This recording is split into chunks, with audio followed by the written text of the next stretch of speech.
Last time कहाँ तक किया था मैंने?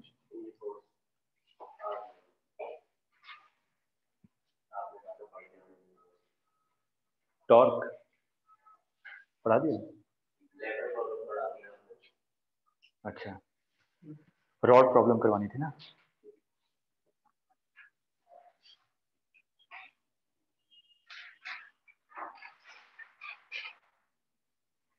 देखिए, जो आगे वाले चैप्टर हैं, एक दो चैप्टर्स हैं, उसको मैं पहले बता रहा हूँ, उसकी प्रिपरेशन अभी से स्टार्ट कर दीजिए। एक तो आपका है सेमीकंडक्टर डिवाइसेस और मॉडर्न फिजिक्स। ये दो चीजें अभी से प्रिपरेशन में लग जाएगी, क्योंकि टिपिकल चैप्टर नहीं है, इसको थोड़ा थोड़ा भी पढ़ते रहेंगे तो एक महीने में कंप्लीट हो जाएगा आपका, क्योंकि अभी हम लोगों को वहां तक पहुंचने में टाइम लगेगा। और आप लोगों की क्लास फ्राइडे को तो फिक्स है, अब 2 घंटे की या 3 घंटे करूंगा, ठीक है? डेट डिक्लेयर हो गया। और जो आपकी इवनिंग में क्लास होती है अभी 5:15 तक, तो उसको एक्सटेंड करूंगा अप टू 6, ठीक है? सिलेबस बहुत बड़ा है। सर लास्ट वीक फ्राइडे को क्लास हुई थी क्या? उसकी नहीं नहीं नहीं नहीं, इलेक्ट्रोस्टैटिक्स की? थर्सडे फ्राइडे सैटरडे नहीं हुई थी। हाँ।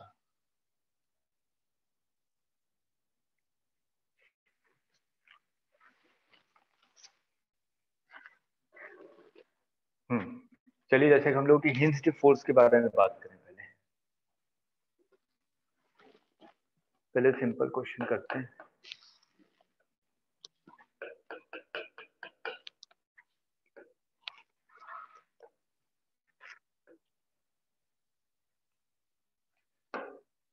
मास m है, लेंथ l है, find tension in the string. Find tension in the string.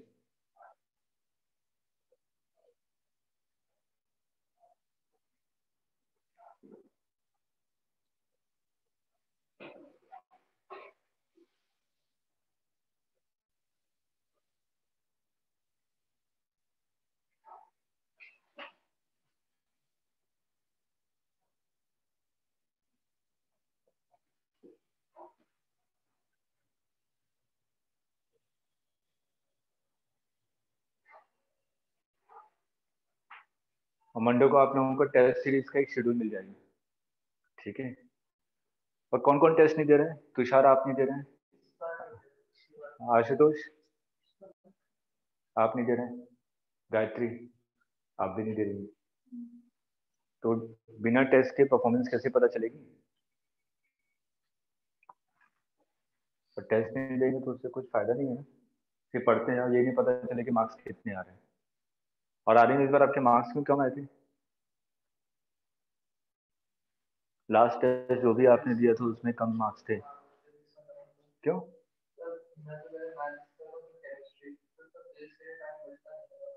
Time management पे थोड़ा सा कंसंट्रेट कीजिए, ठीक है? और पहले से वैसे भी पेपर में थोड़ा सा टिपिकल बना ही रहा,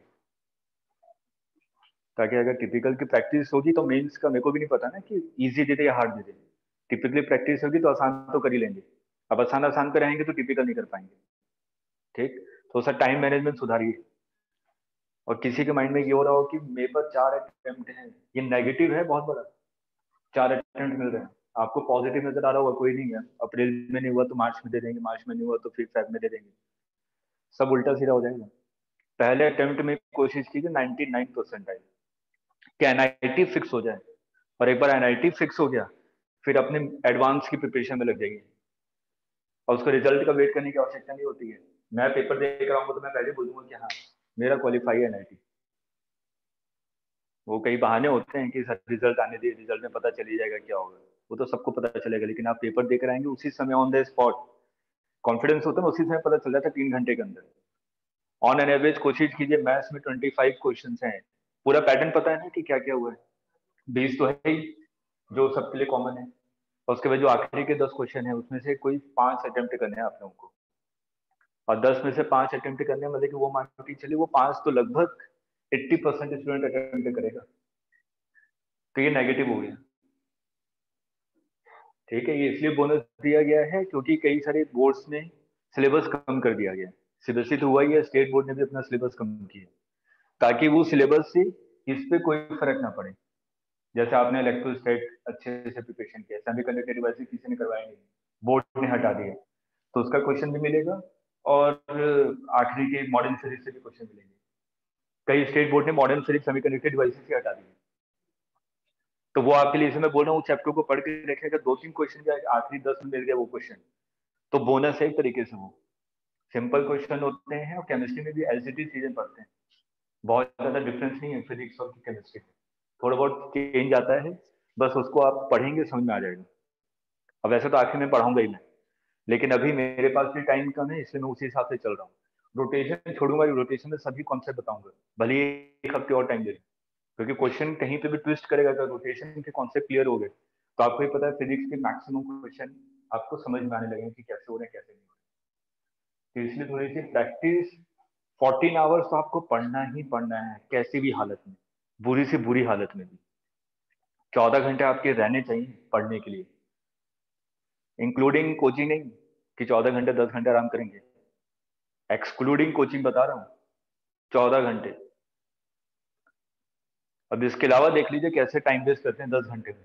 10 घंटे में आपको खाना पीना ये तो है, वो कोचिंग भी करनी है, वही क्वालिफाई करेगा। 1.5 महीने की मेहनत है सिर्फ, 1.5 महीने सिर्फ नींद हराम करके पढ़ाई कर लीजिए, ताकि उस समय प्रॉब्लम ना आए। 2 टाइमिंग रखी गई है, 9 से 12 और 3 से 6। 2 टाइम पे कभी भी मत सोइएगा। अगर अभी लेट उठने की आदत है 10-11 बजे, सुधार लीजिए अपनी आदत को, क्योंकि स्लॉट आपको भी नहीं पता कि दोपहर का स्लॉट मिलेगा कि मॉर्निंग कब मिलेगा। तो 3 घंटे मॉर्निंग और 3 घंटे दोपहर में आपको बैठना है कुर्सी पे, और कंटिन्यूएशन में बैठना है। और इतने सारे क्वेश्चन हुए हैं, आपके पास भी होंगे बहुत सारी शीट, आपने पूरा क्राइटेरिया बनाया है कि कितने घंटे मिल रहे हैं कितने घंटे नहीं मिल रहे हैं, मतलब कि कितने दिन बचे हुए हैं, कितने चैप्टर हैं, कितने क्वेश्चन करने पड़ेंगे मेरे को। देखिए अभी तो सिर्फ और सिर्फ प्लानिंग के तहत ही आप क्वालिफाई कर सकते हैं, गधे की तरह पढ़ते रहे हम लोग, उससे कुछ नहीं मिलने वाला।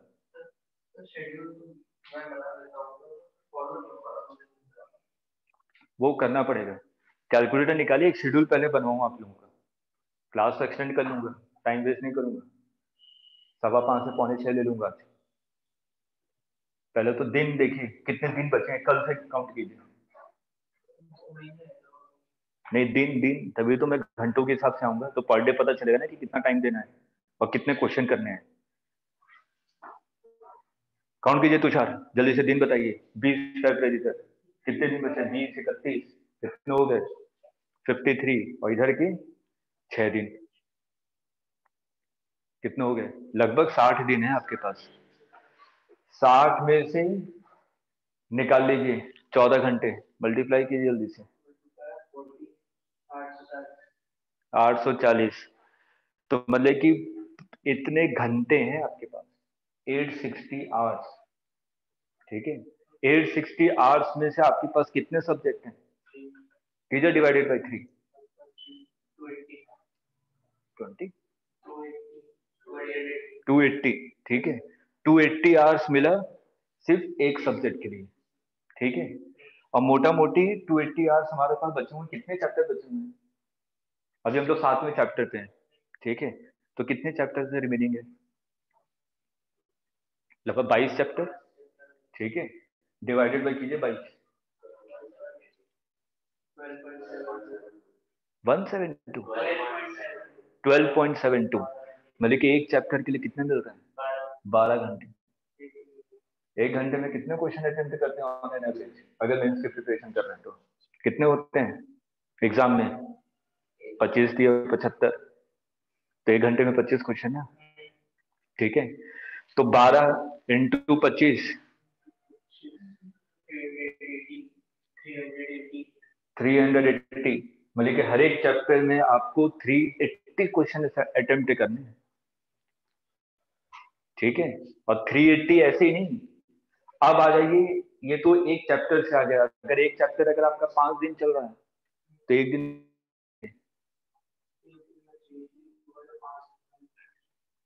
लगभग 60 क्वेश्चन पर डे करना पड़ेगा आपको, 70 क्वेश्चन। ठीक है, 5 दिन अगर एक भी चैप्टर चला तो, ठीक है, एक भी चैप्टर अब 5 दिन नहीं चलने वाला, क्योंकि अब छोटे छोटे चैप्टर्स होंगे ना आगे वाले। ठीक है, तो ऑन एन एवरेज आपको पर डे एक सिंगल सब्जेक्ट में कितने क्वेश्चन करने हैं? 80-90 क्वेश्चन। अब वो क्वेश्चन अभी से पता है बाइफरकेट के रखे रखे आगे वाले चैप्टर्स के लिए, वो मैं करके नहीं दूंगा। मैं तो सिर्फ बताऊंगा कि हाँ मेंस लेवल की प्रिपरेशन रखनी है। तो जो शीट दे रहा हूँ, शीट में से जो आपके third fourth and fifth exercise है उसको अभी अटेम्प्ट करना बंद कर दीजिए। ठीक है, फर्स्ट और सेकंड एक्सरसाइज जो है लेवल 1 लेवल 2, ये तो आपकी नेसेसरी है, इसको करना ही करना है। और दोनों एक्सरसाइज को मिला के लगभग 150 क्वेश्चन होंगे। ठीक है, और 100-150 क्वेश्चन और भी मैं एक्स्ट्रा दूंगा प्रैक्टिस के लिए। और जितने क्वेश्चन पेपर जो आपके पर वीक टेस्ट हो रहे हैं उसको भी शेड्यूल में रखिए कि वो भी क्वेश्चन ही है, क्वेश्चन की प्रैक्टिस है। ठीक है, उसको भी शेड्यूल में रखिए कि पर वीक उसको एक बार रिवाइज करना है। तो ऑन एन एवरेज आपको पर डे 70-80 क्वेश्चन अटेम्प्ट करने हैं जो शीट के हैं। अगर अभी आपने एक भी दिन का डिले किया तो सोच लीजिए लाखों स्टूडेंट आगे बढ़ जाएंगे। लगभग 9 लाख 10 लाख स्टूडेंट देंगे ना इस बार पेपर, उसमें से 3 लाख तो अच्छे स्टूडेंट होते हैं, एवरेज स्टूडेंट। 6 लाख तो ऐसे होते हैं कि वो आ रहे हैं, दे रहे हैं, जा रहे हैं। ठीक है, 3 लाख ऑन एन एवरेज वो पढ़ाई रेगुलर करते रहते हैं। और उसमें से ब्रिलियंट कितने होते हैं? मैक्सिमम 200 या 300 स्टूडेंट। मैं ब्रिलियंट की बात कर रहा हूँ। ठीक है, वो 300 स्टूडेंट ब्रिलियंट है, उस कैटेगरी को भी हटा दीजिए। अब एवरेज स्टूडेंट मोटा मोटी 2 से 2.5 लाख है, एवरेज स्टूडेंट जो प्रिपरेशन कर रहे हैं। और उस एवरेज में जिसका भी एक दिन का टाइम वेस्ट हुआ वो कम से कम 20,000 स्टूडेंट उसके आगे निकल चुके होंगे। ये पूरी कैलकुलेशन है। तो आप लोगों को पर डे आपको टाइम देना है, और 1 घंटे से ज्यादा 25 क्वेश्चन भी टाइम नहीं देना आपको। ये टाइम मैनेजमेंट है। आपका टारगेट क्या रहेगा? 35 क्वेश्चन इन 1 आवर।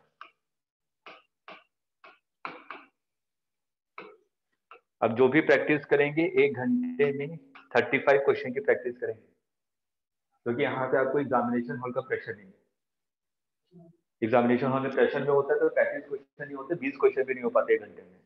ठीक है, अगर यहाँ पे अगर आप लगभग 35 क्वेश्चन कर रहे हैं तब एग्जामिनेशन हॉल में 25 क्वेश्चन कर पाएंगे 1 घंटे में। स्पीड, क्योंकि प्रेशर के कारण आपकी स्पीड कम हो जाती है।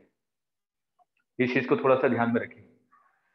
तो मैं ये टाइम मैनेजमेंट, मैं तो सिंपल ये बता रहा हूँ कि ऑन एन एवरेज कितना पर डे आपको क्वेश्चन अटेम्प्ट करना है, लेकिन उसकी स्ट्रेटेजी क्या रहेगी आपकी, कैसे करने हैं, कितने क्वेश्चन करने हैं, कहाँ से करना है, ये आपकी प्लानिंग होगी। इसके लिए मेरी नहीं होगी प्लानिंग कि मैं बना के दूं। मैंने आपको बना के दे दिया कि 2 चैप्टर्स हैं जो आके मॉडर्न फिजिक्स और सेमीकंडक्टर डिवाइसेस, इसके लिए अभी से बना लीजिए, अगले 20 दिनों का बना लीजिए कि एक एक हर एक में से 20-20 क्वेश्चन मेरे को पर डे करने हैं। और जो करंट में चल रहा है इसके 50-50 क्वेश्चन करने हैं, तो 70 question on an average per day का हो जाएगा। ठीक है, और typical question S C Verma के बहुत ज्यादा क्वेश्चन मत कीजिएगा अभी।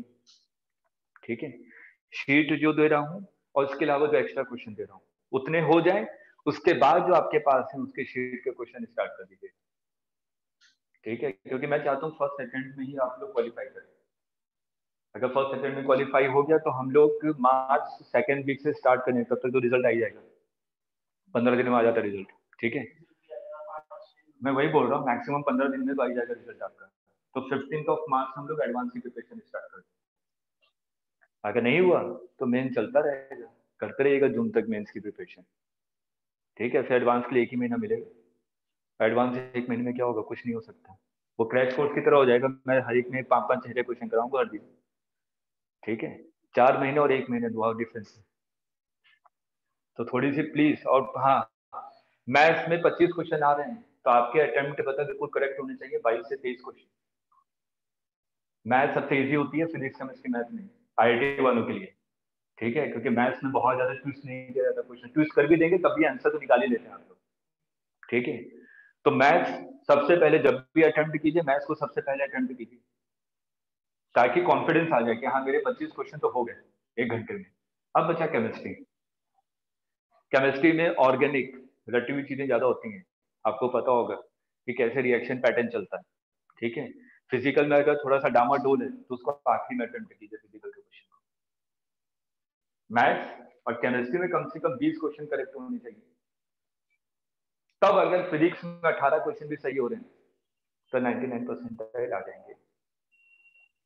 लेकिन आप सोचें कि मैं 25 क्वेश्चन इसमें कर दूं, फिजिक्स में कर सकते हैं, कोई बड़ी बात नहीं है। टाइम कंज्यूम कर लेगा ज्यादा, क्योंकि टाइम भी देखना आपको। 25 क्वेश्चन लगे पता चला 1.5 घंटे लग गए इसी में, तो अगले 1.5 घंटे में 50 क्वेश्चन करने पड़ेंगे, प्रेशर में आ जाएंगे तुरंत। तो आपको तो टाइम नजर आएगा, 1.5 घंटे बचे हैं, 25 पूरा मैथ्स और केमिस्ट्री बचा हुआ है, ठीक है। तो मैथ्स के आसान क्वेश्चन भी गलत कर देंगे जल्दबाजी में, तो इसे थोड़ा सा टाइम मैनेजमेंट पे ध्यान दीजिए, ठीक है। अनुष्का आप भी प्लानिंग कर लीजिए कैसे कैसे करनी है, आगे वाले चीजों के लिए प्लीज सीरियस हो जाइए। इसलिए जो आपकी क्लास होगी पर डे, अभी तो नहीं, कल से मैं स्टार्ट करूंगा, 5:45-6 बजे तक आपकी रेगुलर क्लास होगी। और मैं थोड़ी सी स्पीड बढ़ा के इसी वीक में आपको ये खत्म करूंगा, माइंड अप करूंगा रोटेशन, ठीक है। भले ज्यादा टाइम लेके चलूं, लेकिन कॉन्सेप्ट सभी बताऊंगा, कोई छोड़ूंगा नहीं कोई भी कॉन्सेप्ट को। आपका रोटेशन खत्म हो गया, उसके बाद फिर हम लोग स्टार्ट करेंगे हीट एंड थर्मोडायनेमिक्स। पैरेलली इलेक्ट्रोस्टैट चल ही रहा है, उसको कोशिश करूंगा अगले 2 वीक में खत्म हो जाए इलेक्ट्रोस्टैट, 2 से 3 वीक के अंदर, 15 जन तक। अगर इलेक्ट्रोस्टैट खत्म हो गया तब तक हम लोग जैन फर्स्ट सेकंड वीक से स्टार्ट कर देंगे सेकंड, मतलब कि मैग्नेटिक प्रॉपर्टी जो भी है, मैग्नेटिज्म वाला पार्ट। सर इलेक्ट्रोस्टैट का एक क्लास हो चुका है, हाँ, उसका लेक्चर रिकॉर्डेड होगा ना, ग्रुप पे नहीं है। ग्रुप पे नहीं है। मैंने किस में लिया था, कौन से आईडी पे लिया था जो फ्राइडे को क्लास हुई थी? नहीं, जूम पे जो रेगुलर आईडी होती है उसी पे लिया था ना। ठीक है, मैं उसको देख के मैं पेज पे डलवा देता हूँ, ठीक है। वो होगा जूम क्लाउड पे सेव किया होगा। लेकिन प्लीज थोड़ा सा जो भी आपको पैटर्न टाइम मैनेजमेंट का है, कहीं पे कंफ्यूजन हो तो प्लीज पूछ लीजिएगा जरूर। मैंने एक रफ आइडिया दे दिया है कि आपको कैसे प्रिपरेशन करनी है, और 14 आवर्स आपको निकालने ही पड़ेंगे, चाहे कैसे भी निकालिए। सोने का टाइम कम कर दीजिए। आप तो क्या करते हैं, सब काम के लिए पढ़ाई का टाइम कम कर देते हैं, चलो 1 घंटा इसमें से कम कर लेते हैं, सोने तो 8 घंटे चाहिए, पढ़ने के लिए 5 घंटे काफी हैं, सोना नहीं। जिंदगी भर सोने के लिए टाइम मिलेगा? अगर अभी 10 घंटे सोए, जिंदगी भर नींद उड़ी रहेगी। प्लीज इस बात के लिए सीरियस रहिए। चलिए अब इस क्वेश्चन पे आ जाइए फटाफट। Tension in the string.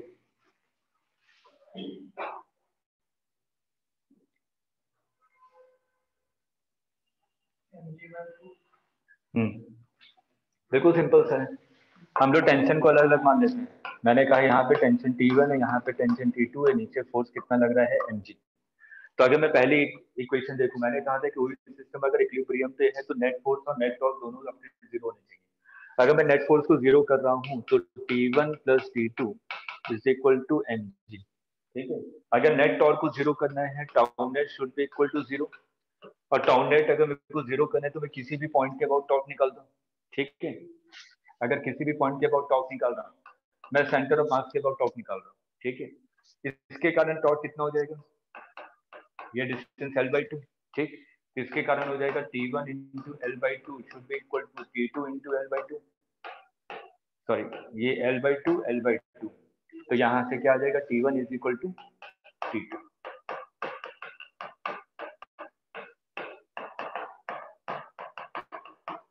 ये दोनों इक्वल आ गए, तो यहाँ से आपको टेंशन क्या मिल जाएगा, क्लियर है? चलिए next.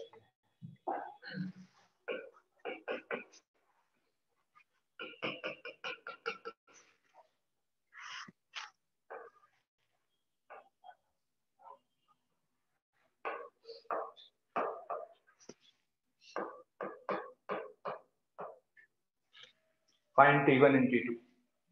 Find tension in the string.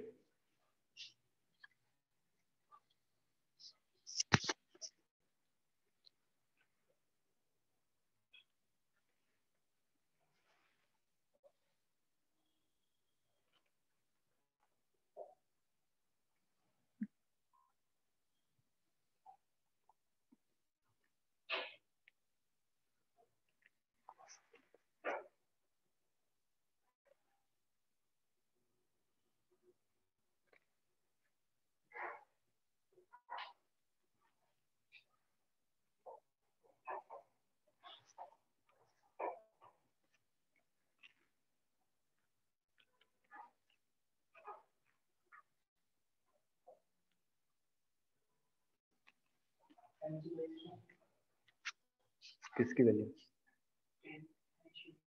कौन सा टेंशन, ये ठीक है, T2 निकालिए।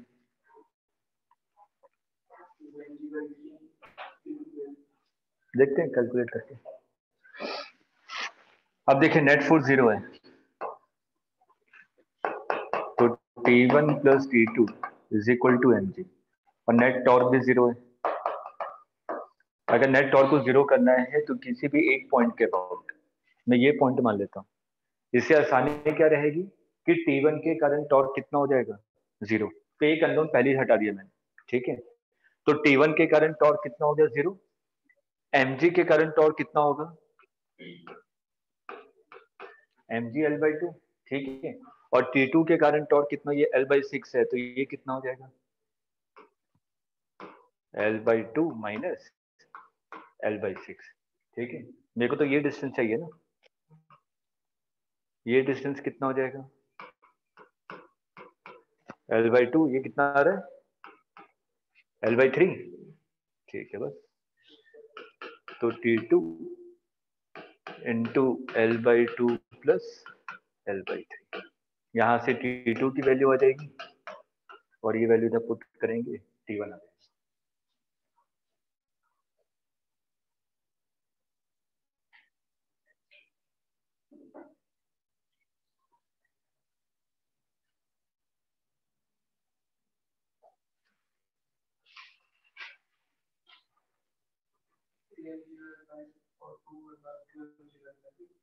ठीक है, कैलकुलेशन आ गया।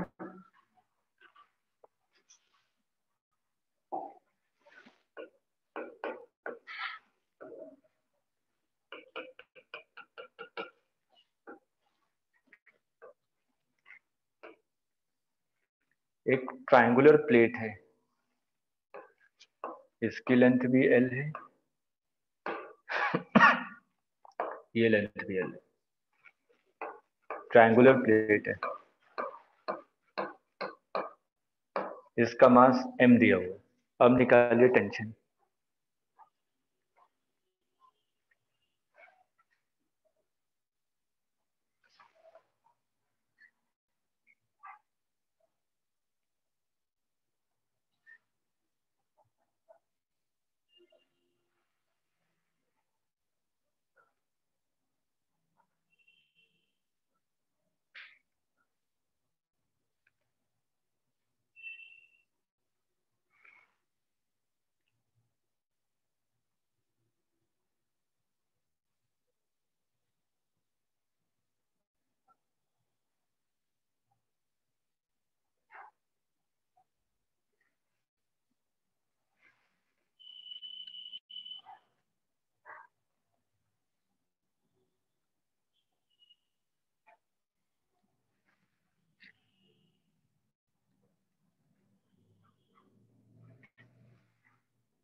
देखिए पहली इक्वेशन तो वही बनेगी, इसका सेंटर ऑफ मास मान लीजिए यहाँ पे, तो T1 plus T2 is equal to mg, net force 0 है, ठीक है। ट्रायंगुलर प्लेट में सेंटर ऑफ मास की पोजीशन लिखवाया था, कितनी होती है, h/3, ठीक है, याद है। ये है ट्रायंगुलर प्लेट, यहाँ पे सेंटर ऑफ मास है, इसकी पोजीशन कितनी होती है, h/3, ठीक है। तो यहाँ पे ये सेंटर ऑफ मास है, ये h कितना होगा, ये कितना हो जाएगा 45 डिग्री ना, आइसोस्केलेस ट्रायंगल है, अगर परपेंडिकुलर ड्रॉ करूंगा तो एंगल बाइसेक्टर होगा, ठीक है। तो ये कितना हो गया L/√2, ठीक है। तो सेंटर ऑफ मास इस बेस से कितनी हाइट पे है, h/3, तो ये डिस्टेंस कितना हो जाएगा L/√2 इंटू 3, ठीक है। मेरे को क्या चाहिए, अब देखिए मेरे को टॉर्क निकालना है। अगर मैं टॉर्क पे कंसंट्रेट करूं, किसी भी एक पॉइंट के अबाउट टॉर्क निकाल लीजिए। मैंने कहा कि इस पॉइंट के अबाउट टॉर्क निकाल रहा हूं, ठीक है। इस पॉइंट के अबाउट T1 के कारण टॉर्क कितना हो जाएगा 0, क्योंकि उसी पॉइंट से पॉसिबल है। T2 के कारण टॉर्क कितना हो जाएगा T2 इंटू L, ठीक है। mg के कारण कितना टॉर्क हो जाएगा, फोर्स इंटू परपेंडिकुलर डिस्टेंस। बेटा परपेंडिकुलर डिस्टेंस यही होगी ना, या आपको पता है h-h/3, ठीक है। तो ये निकाल सकते हैं आप लोग cos 45, ठीक है। तो ये x इज इक्वल टू क्या हो जाएगा, ये आपका कितना है h-h/3, तो ये हो जाएगा 3h/2h/3 इंटू cos 45 डिग्री, और h की वैल्यू आपको पता है।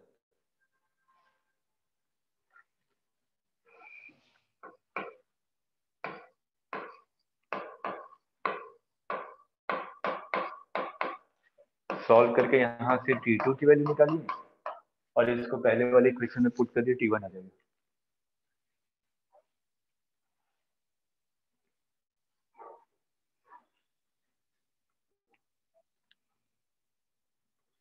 वैल्यू बताइए कितनी आ रही है,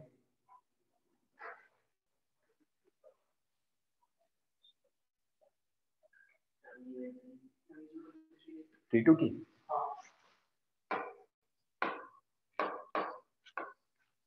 और T1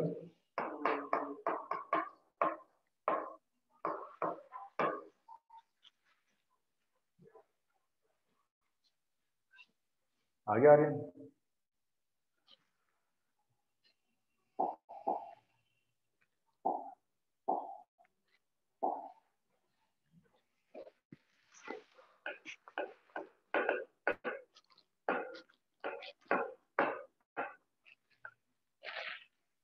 अब देखिए हिंज्ड फोर्स, अगर मैं हिंज्ड फोर्स के बारे में बात करूं, जैसे कि मैंने कहा कि एक स्क्वायर लैमिना है, कुछ ऐसा, ये कोई भी एक रिजिड बॉडी है,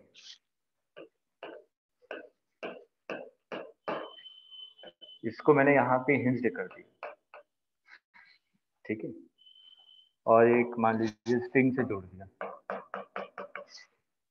ठीक। ये स्क्वायर प्लेट है जिसका मास m दिया हुआ है और साइड मान लीजिए a दिया हुआ है। इसके लिए मेरे को टेंशन और हिंज्ड फोर्स निकालना है। अब देखिए अगर मैं यहाँ पे टेंशन के बारे में बात करूं, तो टेंशन तो मेरे को पता है कि हमेशा अलोंग द स्ट्रिंग लगता है, ठीक। लेकिन हिंज्ड फोर्स किस डायरेक्शन में लगेगा ये मैं नहीं कह सकता, वो तो इक्विलिब्रियम पोजीशन डिसाइड करता है कि हिंज्ड फोर्स क्या लगेगा। तो हमेशा हिंज्ड फोर्स जब भी आपको निकालना हो तो इसका दो डायरेक्शन मानिए, एक मान लीजिए आपका अलोंग द सरफेस है, हमेशा हिंज्ड फोर्स में मान लीजिए एक्स एक्सिस और वाई एक्सिस, एक्स एक्सिस के अलोंग एक फोर्स मान लीजिए और वाई एक्सिस के अलोंग एक फोर्स मान लीजिए, इन दोनों का जो भी रिजल्टेंट आएगा वही क्या होगा, हिंज्ड फोर्स, ठीक है। अगर मैं इस वाले क्वेश्चन में देखूं, अगर इस वाले क्वेश्चन के लिए मेरे को करना है तो ये डिस्टेंस कितनी है, डायगोनल हो गया ना, ठीक।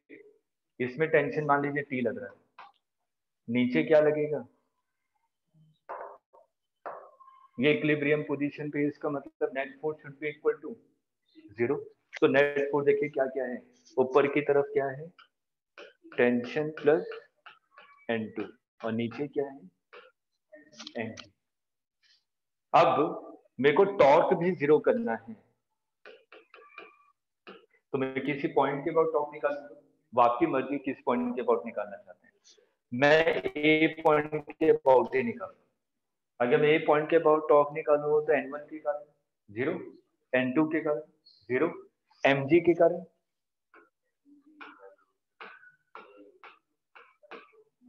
और t के कारण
एक रॉड है जिसको आपने हिंज से किया हुआ है, इसको अगर मैं रिलीज करूं तो ये ऐसे ही आएगा ना, ठीक है। तो आपको बताना है कि जब ये वर्टिकल हो गया इस समय इसकी एंगुलर वेलोसिटी कितनी है।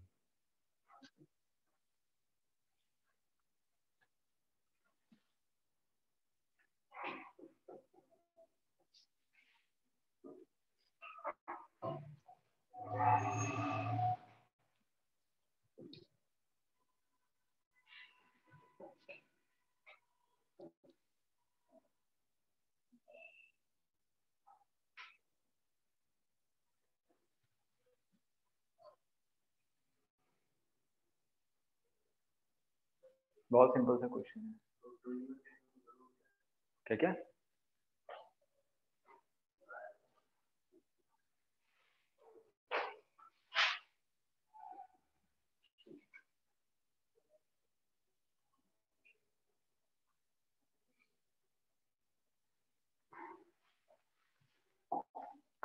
हिंज से किया हुआ है तो हमेशा फोर्सेस लगा लीजिए। और एक और कौन सा फोर्स एक्ट कर रहा होगा, mg। जब ये वर्टिकल हो गया, ये वर्टिकल पोजीशन पे, अब अगर मैं सिंपल यहाँ पे देखूं, एक थ्योरम हम लोग पढ़ा है वर्क एनर्जी थ्योरम, कि जितना भी नेट फोर्स के कारण जो वर्क डन होता है वो किसके इक्वल होता है, चेंज इन काइनेटिक एनर्जी। अगर मैं यहाँ पे बात करूं N1, N2, Ng, सिर्फ 3 फोर्सेस एक्ट कर रहे हैं, ठीक है। N1 के कारण कितना वर्क डन होगा, बिल्कुल बेसिक पूछा है, गलत मत बताइए। क्यों?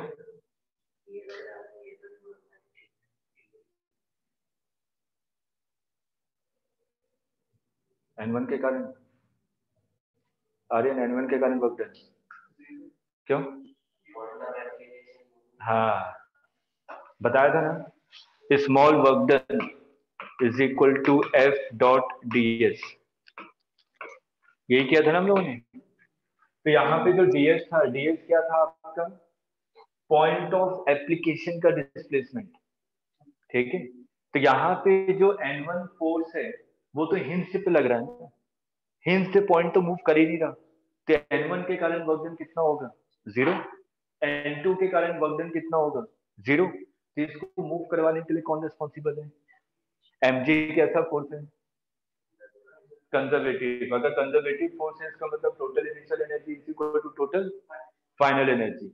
अगर मैं इसको रेफरेंस मान लूं, ये रेफरेंस है, तो ये रॉड नीचे आ रहा है, इसका मतलब इसकी पोटेंशियल एनर्जी क्या हो रही है, decrease. Decrease in potential energy is equal to increase in kinetic energy. बस सिंपल लिख लीजिए, सेंटर ऑफ मास यहां आ गया ना, कितना डिक्रीज हुआ potential energy, decrease in potential energy is equal to increase in kinetic energy. Decrease in potential energy कितना है, mgl/2, और काइनेटिक एनर्जी कितना हो जाएगा, हाफ।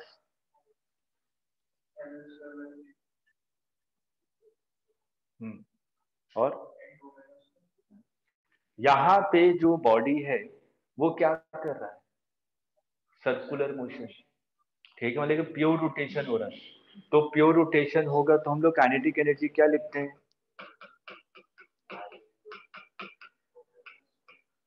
नहीं पता है तो लिख लीजिए। अगर कोई भी रिजिड बॉडी प्योर रोटेशन कर रही है तो काइनेटिक एनर्जी कितनी होगी, हाफ आई ओमेगा स्क्वायर। मास को रिप्लेस कर देना है मोमेंट ऑफ इनर्शिया से, और वेलोसिटी हो जाएगी आपकी एंगुलर वेलोसिटी।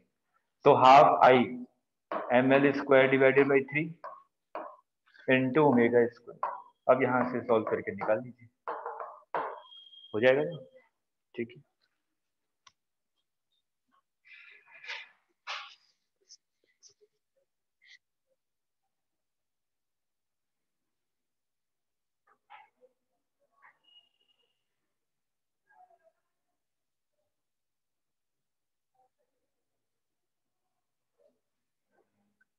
इसी क्वेश्चन का next part, find angular acceleration of the rod, find angular acceleration of the rod just after release just after release, हमें एंगुलर एक्सीलरेशन निकालना है रिलीज करने के बाद।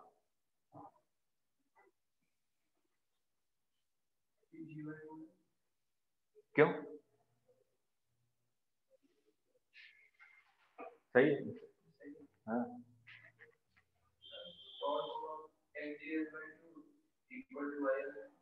खत्म।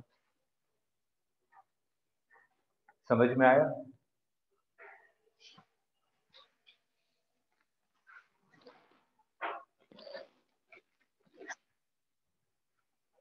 इसको रोटेट करवाने के लिए कौन रिस्पॉन्सिबल है? mg। ठीक है, तो mg के कारण टॉर्क कितना लग रहा है? mg into L/2, force into perpendicular distance. ठीक है, और torque is equal to I into alpha. Torque is equal to I into alpha. I कितना है?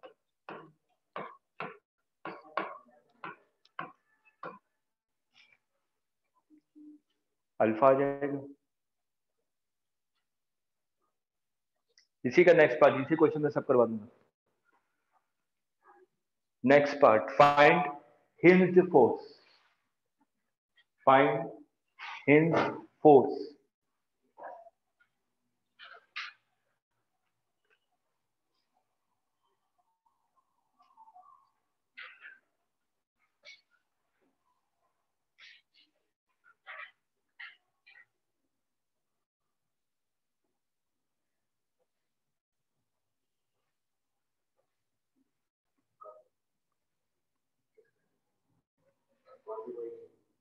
यही जस्ट रिलीज किया उस समय की बात कर रहे हैं।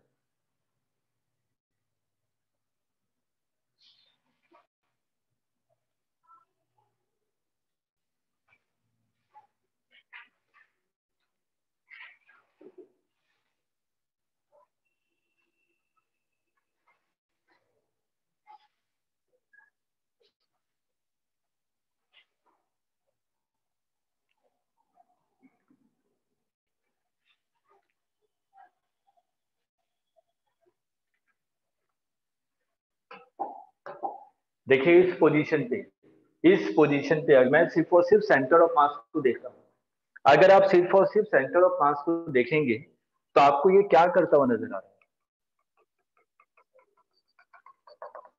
ये तो सर्कुलर मोशन कर रहा है।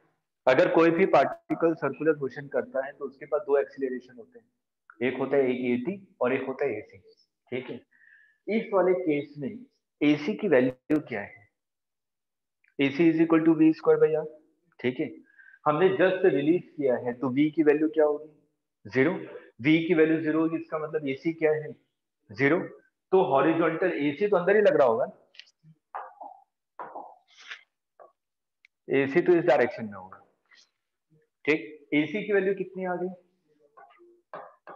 अगर एसी जीरो है तो हॉरिजॉन्टल डायरेक्शन में देखिए कोई फोर्स है क्या? एफबीडी बना हुआ आपके सामने, सिर्फ एक ही फोर्स है।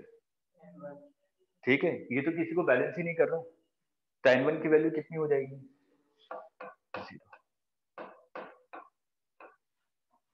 वर्टिकल डायरेक्शन में आइए।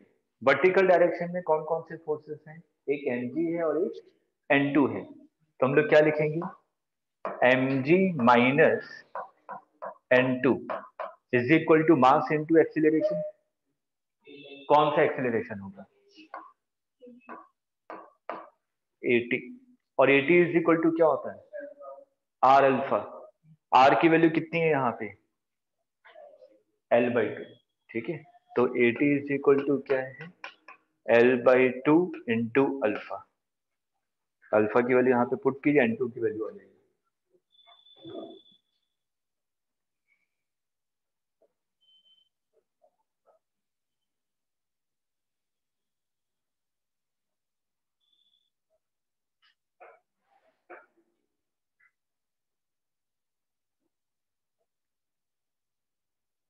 अनुष्का पढ़िए पढ़िए।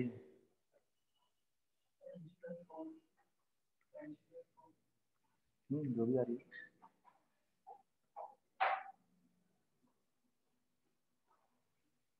हो जाएगा ना सॉल्व। इसी का एक और part, Find angular acceleration when rod makes 37 degree with horizontal. Find angular acceleration when rod makes an angle 37 with horizontal.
देखिए कैलकुलेशन मिस्टेक हो रहा है।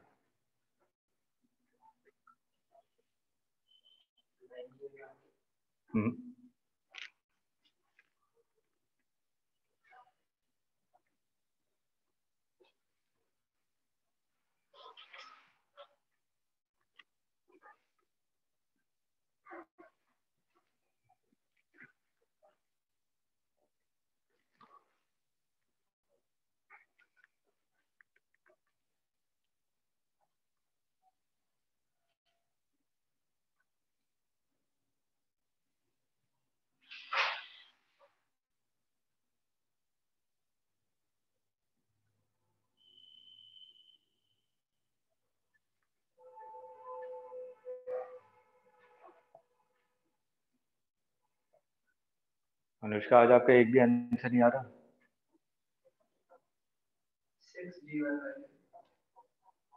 मेरी अभी रोटेशन की एक तो रिकॉर्डिंग बची है।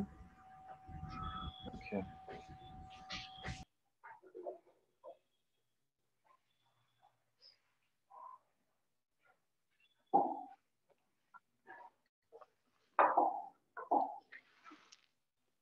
रॉड आपका इस डायरेक्शन में आ चुका है, हॉरिजॉन्टल के साथ 37 डिग्री यहाँ पे हिंज किया हुआ, ठीक है। mg तो इधर ही लग रहा होगा, तो फोर्स इनटू परपेंडिकुलर डिस्टेंस, ठीक है, या तो r इंटू एफ परपेंडिकुलर, दोनों में से कुछ भी लगा सकता हूँ, ठीक है।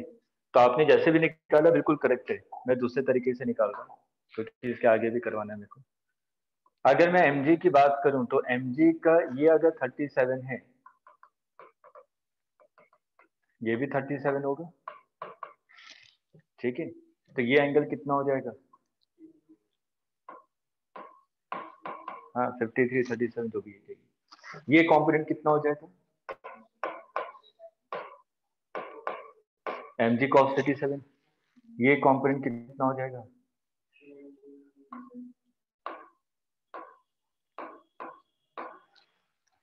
यही होगा ना, ठीक।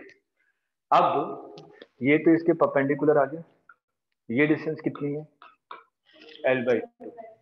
तो टॉर्क टॉर्क कितना है 4 mg L/2 is equal to I alpha. यहां से अल्फा की वैल्यू आ जाएगी, क्लियर है। इसी में लिखिए एक और पार्ट, इसी का सब पार्ट, इसी क्वेश्चन पे। Also find hinged force,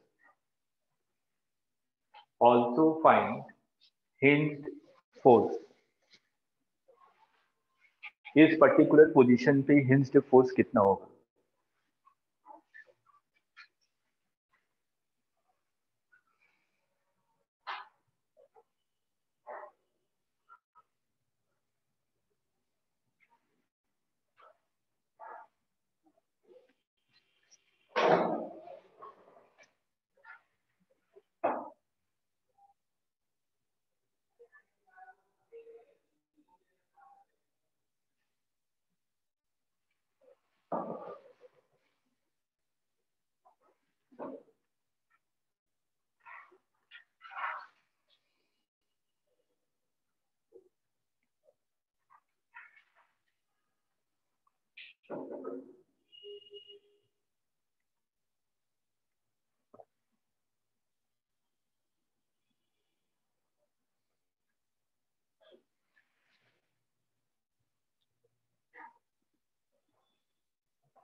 hinged force के लिए अभी बताया था कि हमेशा क्या मानिए,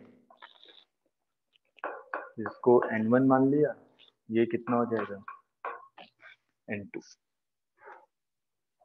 बस अब फोर्स की इक्वेशन और टॉर्क की इक्वेशन से देखिए क्या क्या आ सकती है।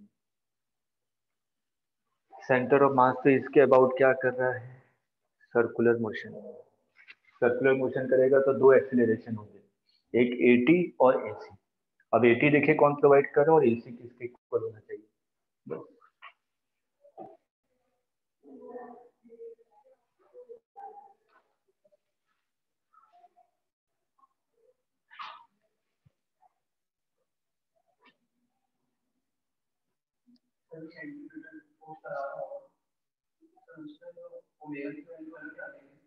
हाँ अलग निकालना पड़ेगा मेरा।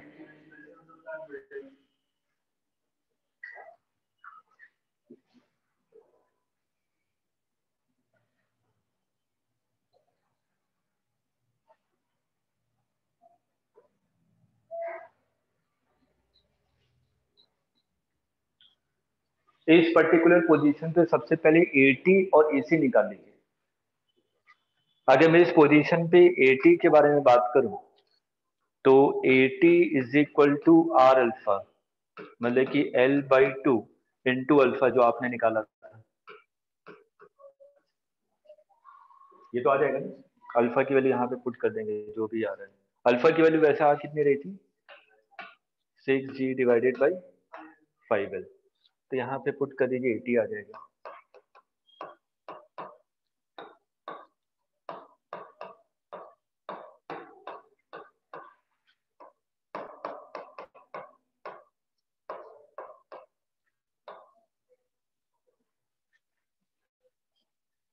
ये क्लियर है सबको। 80 ओमेगा कैसे निकालें, क्योंकि मेरे पास AC का फॉर्मूला है centripetal acceleration is equal to R omega square. R की वैल्यू तो L/2 है, ओमेगा स्क्वायर चाहिए, तो मैं फिर से वही लगा दूं, वर्क एनर्जी थ्योरम। ठीक, डिक्रीज इन पोटेंशियल एनर्जी, कितनी पोटेंशियल एनर्जी डिक्रीज हो रही है, ये कितना हाइट है, L/2 sin 37। ठीक है, तो L/2 sin 37,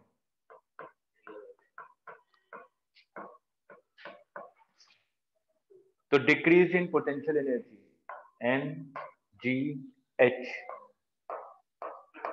is equal to increase in kinetic energy half I omega square. तो ml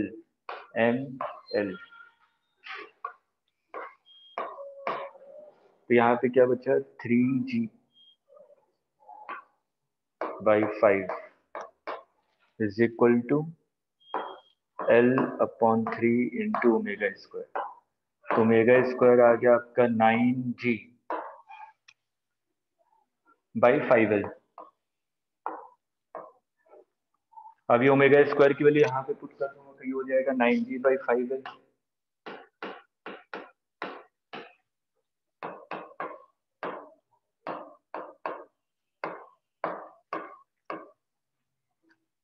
ये सेंट्रीपिटल एक्सीलरेशन आ गया। यहाँ तक क्लियर है सभी को? ठीक है, तो इस पर्टिकुलर पोजीशन पे आपने टेंजेंशियल और सेंट्रीपिटल एक्सीलरेशन दोनों निकाल लिए। अब मैं अगर यहाँ पे बात करूं अलोंग द रॉड, रॉड के अलोंग नेट फोर्स कितना है, ध्यान से देखिए, along the rod net force,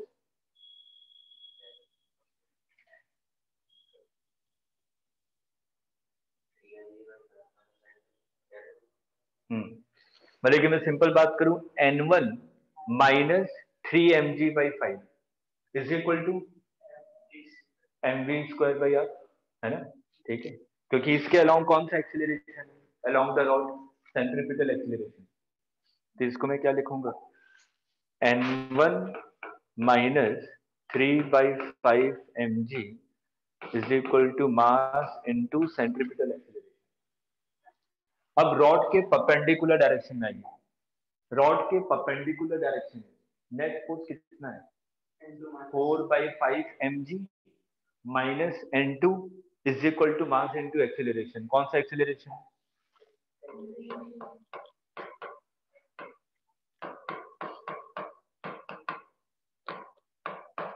AT और AC निकाल चुके हैं ऑलरेडी, तो N1 N2 निकल जाएगा, N1 N2 के लिए पुट करिए, आंसर आ जाएगा।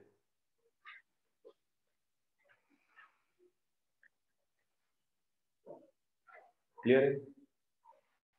यही क्वेश्चन एग्जाम में आया था, यहाँ पे मैंने 37 डिग्री दिया हुआ, वहां पे सिंपल थीटा की टर्म में था कि अगर थीटा डिग्री बनाएगा हॉरिजॉन्टल के साथ तो उस केस में कितना हिंज फोर्स होगा।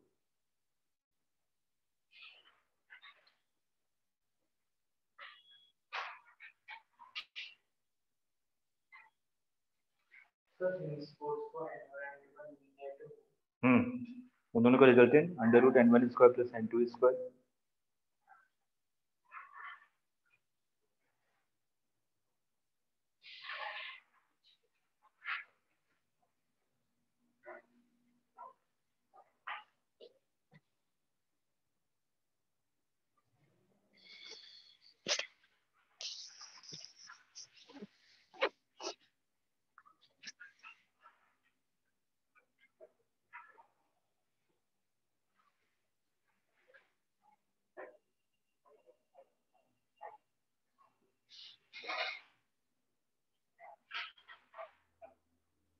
हो गया,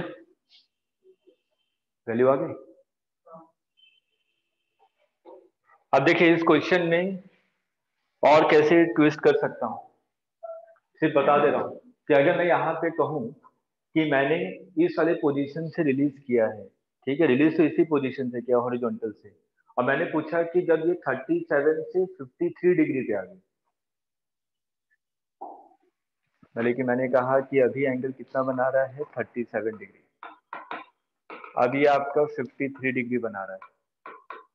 जब ये 37 से 53 डिग्री में आएगा तो एंगुलर एक्सेलरेशन क्या होगा, निकाल सकता हूँ ना, फिर से एनर्जी कंजर्वेशन लगा दूंगा, torque is equal to I alpha लिख दूंगा, ओमेगा भी आ जाएगा एनर्जी कंजर्वेशन से, torque is equal to I alpha से अल्फा आ जाएगा, और उसके बाद हिंज फोर्स निकाल सकते हैं इस केस में, ये N1 ये N2 सेम वही चीज, अभी 37 पे निकाले 53 पे निकाल लीजिए, थोड़ा और लेंदी हो जाएगा, ठीक है, लेकिन कॉन्सेप्ट वही रहेगा आपका कि अगर 37 से 53 डिग्री में रॉड मूव कर रहा है तो उस केस में अल्फा N1 N2 ये सब चीजें कितनी होंगी, प्रैक्टिस के तौर पे कर लीजिएगा घर पे, ठीक है।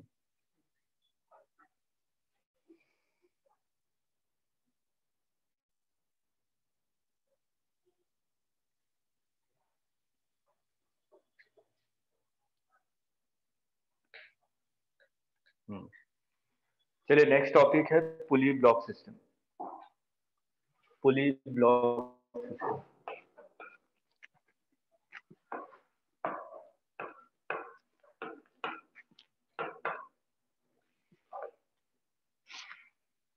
अब देखिए एनएलएम में जो हम लोग क्वेश्चन करते थे पुली ब्लॉक सिस्टम के,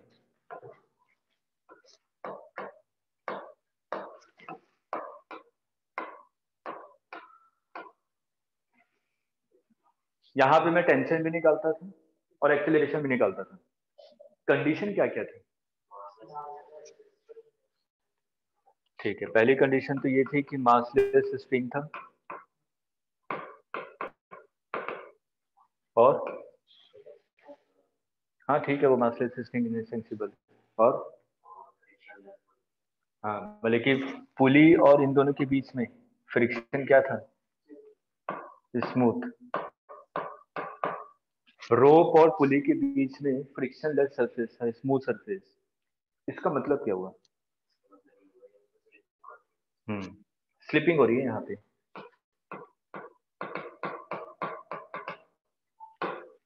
पुली रोटेट कर रहा है क्या, नहीं, पुली डजंट रोटेट,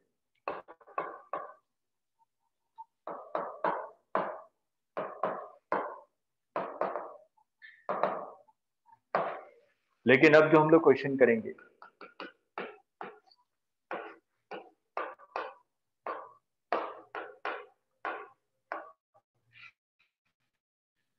पहला, यहाँ पे फ्रिक्शन नॉट इक्वल टू 0 है, फ्रिक्शन की वैल्यू है रोप और पुली के बीच में, पुली का मास है, यहाँ पे पुली का मास कितना था 0, कहीं पे भी हम लोग पुली के मास के बारे में बात नहीं कर रहे हैं, ठीक है, तो ये मान के चल रहे थे कि पुली का मास क्या है आपका 0 है।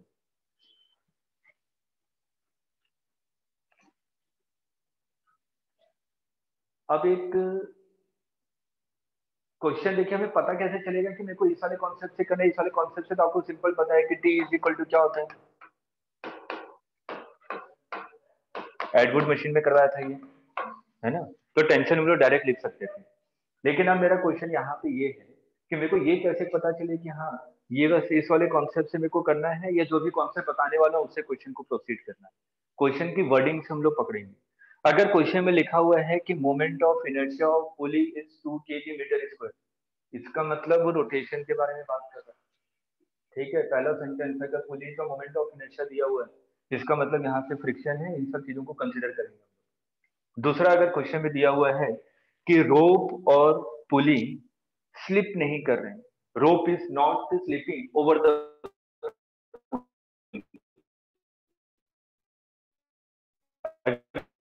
स्लिप नहीं कर रहा है इसका मतलब फ्रिक्शन कर रहा होगा पुली, उस केस में भी हम लोग इस वाले सेंटेंस है जो आपको पढ़ के समझना पड़ेगा, क्योंकि कई बार स्टूडेंट कंफ्यूज होता है, सर ये तो मैंने पढ़ा ही था, मैंने इससे कर दिया, आंसर गलत आ गया, ठीक है, वो मेरे को पकड़ना पड़ेगा कि वो इस वाले कॉन्सेप्ट से कर रहा है। अब एक और क्वेश्चन,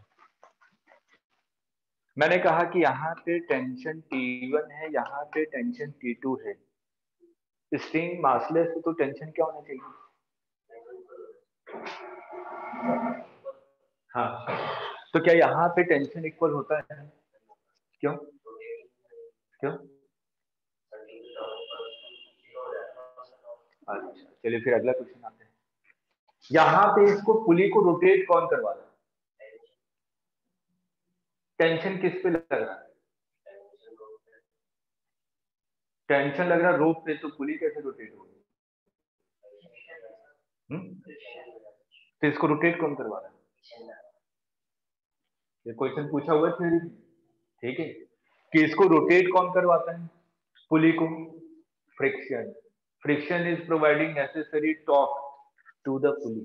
लिखिए, छोटे छोटे पॉइंट से लिखवा रहा हूं, तो मैं इसको डिटेल में जा रहा हूं कि इसको करते कैसे। Friction is providing necessary torque to the पुली।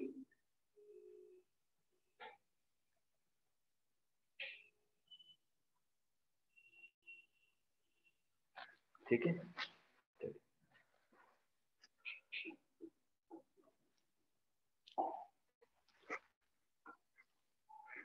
ये पुली है, ये मान लीजिए रोप है।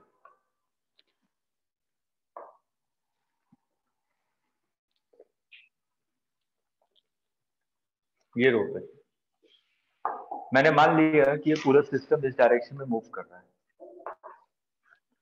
मैं दो पॉइंट ऑफ कांटेक्ट पे आता हूँ, क्योंकि फ्रिक्शन का डायरेक्शन निकालने के लिए मेरे को ये दो पॉइंट ऑफ कांटेक्ट को देखना पड़ेगा। अगर मैं बी वाले पॉइंट के बारे में बात करूं, तो ए के रेस्पेक्ट में बी वाला पॉइंट कहाँ जा रहा है? डाउनवर्ड डायरेक्शन में। तो बी वाले पॉइंट पे फ्रिक्शन कहाँ लगेगा? अपवर्ड। तो मान लीजिए बी पे ऊपर फ्रिक्शन लग रहा है, रोप में देखिए फ्रिक्शन पीछे की तरफ है, जो कि पुली लगा रहा होगा। फ्रिक्शन हमेशा एक्शन रिएक्शन पेयर बनाता है, तो पुली पे फ्रिक्शन कहाँ लग रहा होगा?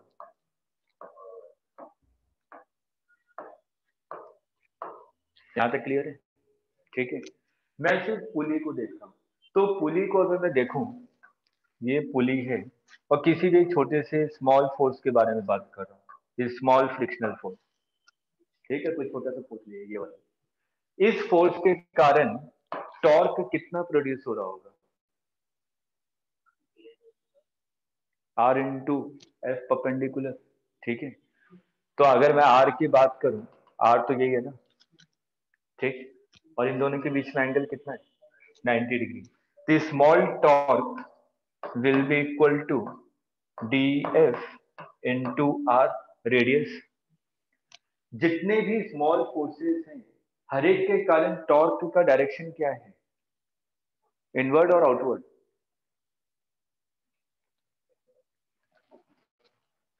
आर क्रॉस एफ कीजिए, हर एक फोर्स के कारण इनवर्ड आ गया, ठीक है। हर एक फोर्स के कारण देखूं, आर क्रॉस एफ, इधर भी एक एफ होगा, R cross F, R cross F, R cross F, सबका डायरेक्शन इनवर्ड है। तो नेट टॉर्क निकालना है तो मैं इंटीग्रेट कर दूंगा, तो नेट टॉर्क कितना हो जाएगा? Tau net R into frictional force, net frictional force, ठीक है। स्मॉल फ्रिक्शन फोर्स को इंटीग्रेट करूं तो नेट फ्रिक्शन फोर्स आ जाएगा। तो आपने कहा कि net torque is equal to R into F, तो यहाँ से कौन इसको मूव करवा रहा है? Frictional force necessary torque provide कर रहा है। अगर फ्रिक्शन नहीं होगा तो पुली आपकी रोटेट नहीं करेगी, स्लिप करेगी, ठीक है। चलिए, तो टॉर्क इज इक्वल टू, तो मैंने ये लिख लिया। मैं रोप पे आता हूं। मैंने कहा यहां पे m था, इधर टेंशन, इधर टेंशन T1 मान लिया, इधर टेंशन T2 मान लिया, ठीक। अब इसको मैं अगर हॉरिजॉन्टल कर दूं तो कुछ ऐसी नजर आएगा। रोप को मैंने हॉरिजॉन्टल बना दिया। रोप पे फ्रिक्शन कहाँ लग रहा था? पीछे की तरफ। मैंने कहा कि रोप पे फ्रिक्शन लग रहा है पीछे की तरफ। इधर टेंशन T1 था और इधर टेंशन T2 था, ठीक है।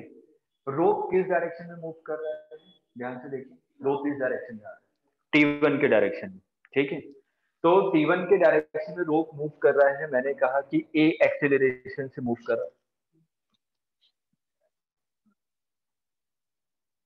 कंफ्यूज मत होइएगा, ये एक्सेलरेशन से जा रहा है ना नीचे, ये रोप ऐसे जा रहा है, ठीक है। तो मैंने कहा कि A एक्सेलरेशन से मूव कर रहा है, तो नेट फोर्स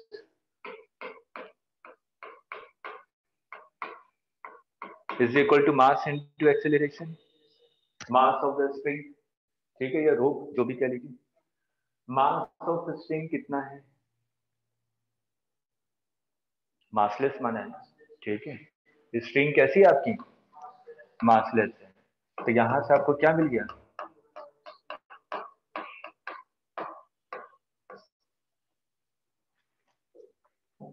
क्लियर है? इसलिए यहाँ पे टेंशन अलग अलग होंगे मासलेस होने के बावजूद। अगर टेंशन इक्वल हो गए तो फ्रिक्शनल फोर्स की वैल्यू 0 हो जाएगी। अगर फ्रिक्शनल 0 हो गया तो वो टॉर्क मिलेगा उसको, इसका मतलब स्लिपिंग स्टार्ट हो जाएगी। ठीक है, इसलिए स्ट्रिंग में मासलेस होने के बावजूद स्ट्रिंग में टेंशन क्या होते हैं, अलग अलग होते हैं। क्लियर है? नोट कर लीजिए यहाँ तक।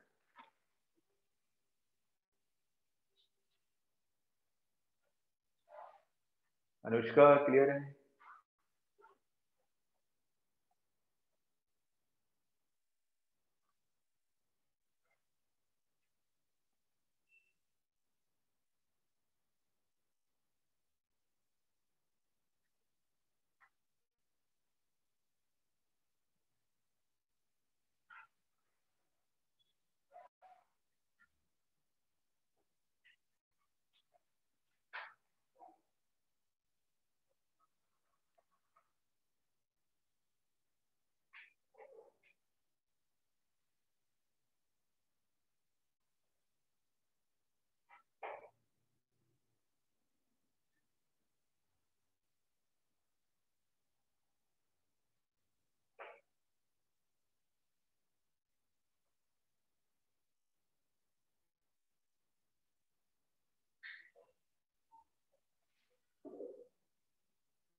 नोट कर लीजिए। अब देखिए, एक तो हमने टेंशन के बारे में देख लिया कि दोनों में टेंशन अलग अलग होना चाहिए। अब हम लोग एफबीडी पे आते हैं।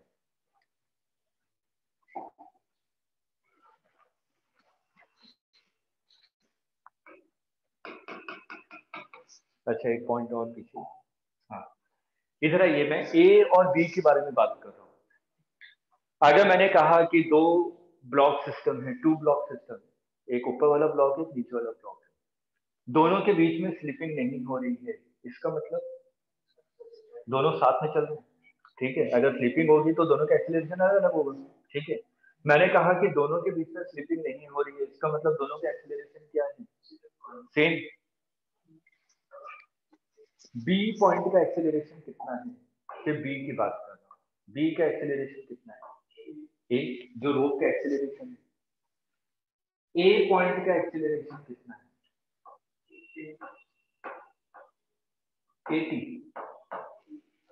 ए एक पॉइंट है, ये पॉइंट सेंटर के अबाउट क्या कर रहा है, सर्कुलर मोशन। अगर सर्कुलर मोशन कर रहा है तो इसके पास तो दो एक्सेलरेशन होंगे, एक होगा 80 और एक होगा 80।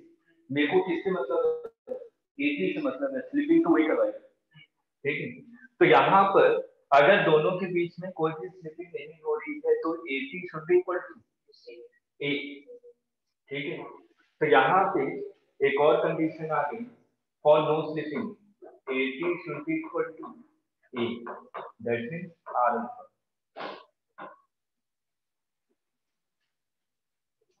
स्लिपिंग नहीं हो रही और 80 की वैल्यू क्या होती है, आर अल्फा के इक्वल। इसलिए अगर स्लिपिंग नहीं होगी तो acceleration must be equal to R alpha.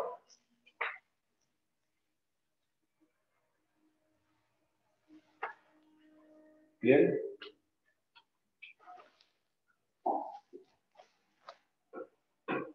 अब हम लोग एफबीडी बना लेते हैं, फिर क्वेश्चन की प्रैक्टिस करें।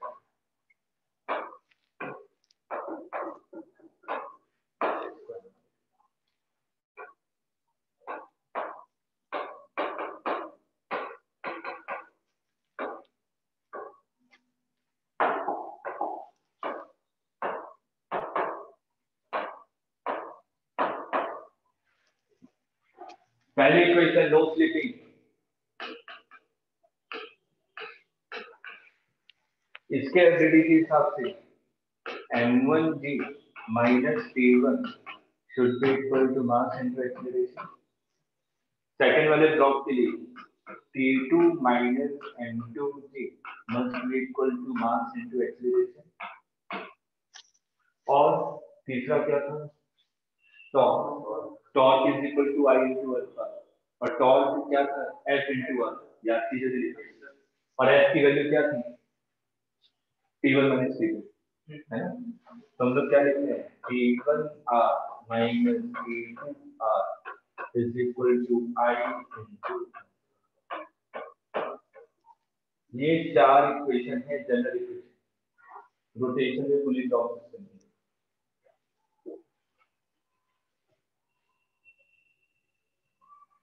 जल्दबाजी में आप लोग गड़बड़ यहाँ पे करते हैं, जिस डायरेक्शन में रोटेट हो रहा हो फुली उस डायरेक्शन वाले टेंशन को पहले लीजिए, बस उसको याद रखिए, ठीक है। नहीं तो अगर एक भी प्लस माइनस हो तो सब आंसर गलत हो जाएगा, और ऑप्शन तो मिलेगा जिन्हें अगर गलत करके सब, ठीक है। 3 गलत ऑप्शन है आपके पास।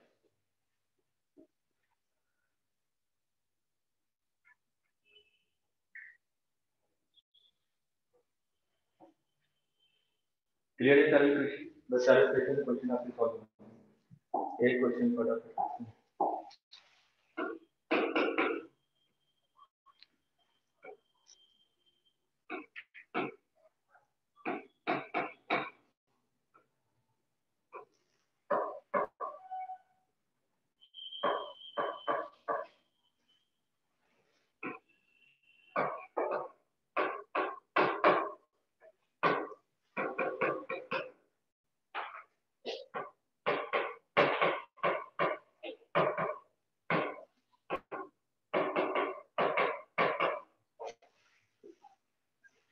Find tension and acceleration. Find tension and acceleration.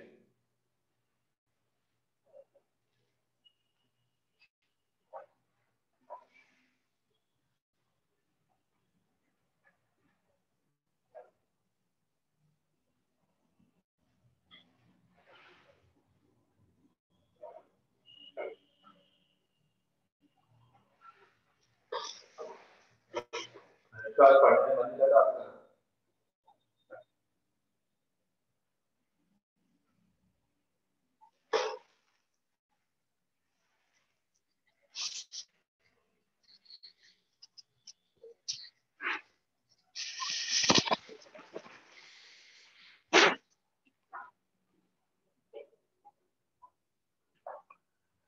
Find tension and acceleration.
Simple सा क्वेश्चन है।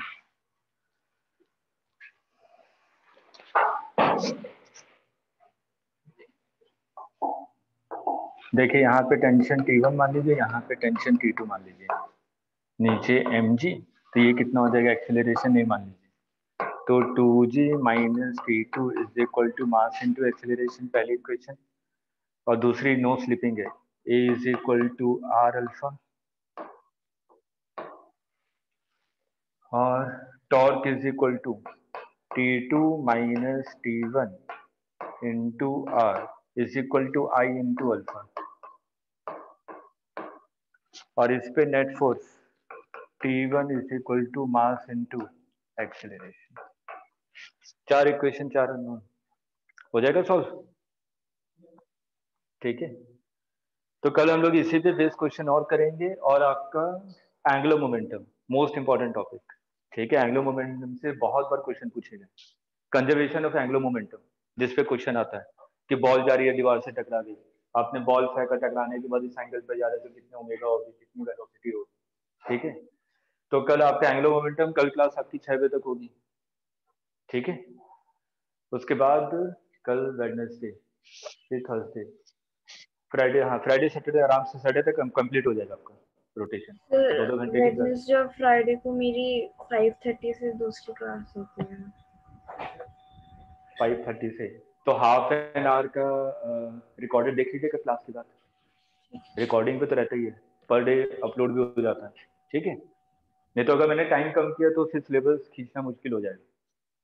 ठीक है, ठीक।